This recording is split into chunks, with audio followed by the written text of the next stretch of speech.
সাবেক পররাষ্ট্র প্রতিমন্ত্রী শাহরিয়ার আলমের রাজশাহীর বাঘা উপজেলার গ্রামের বাড়িতে অগ্নিসংযোগ করা হয়েছে। 6 ফেব্রুয়ারি বেলা 11:30টার দিকে অগ্নিসংযোগ করা হয় বলে জানা যায়। প্রত্যক্ষদর্শীরা জানান 50 থেকে 60টি মোটরসাইকেলে প্রায় 1.5 শতাধিক লোক এসে বাড়িতে ভাঙচুর চালায়।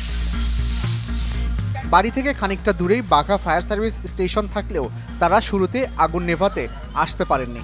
স্থানীয়রা জানান ফায়ার সার্ভিস সদস্যরা আগুন নেভানোর প্রস্তুতি নিলে তারা বাধার মুখে পড়েন। অগ্নিসংযোগের প্রায় আধা ঘন্টা পর ফায়ার সার্ভিস সদস্যরা আগুন নেভাতে শুরু করেন। প্রায় একই সময় পুলিশও ঘটনাস্থলে চলে আসেন। তখন অনেকটাই পুড়ে যায় সাবেক পররাষ্ট্র প্রতিমন্ত্রী শাহরিয়ার আলমের বাড়িটি। জনতা কেউ বলতে পারতেছে না, হ্যাঁ কেন কি করছে, আমি তো পরিস্থিতি নিয়ন্ত্রণে আসি। ওরা কি মুখোশ পরা ছিল, চিনতে পারেনি লোকজন তাই নাকি? এখন তো লোকজন তো বলতেছে না কেউ, আমরা তো অনুসন্ধান করে দেখতেছি। হ্যাঁ, আমাদের এটা ইনভেস্টিগেশন করতে হবে, তারপর জানতে হবে কি করে।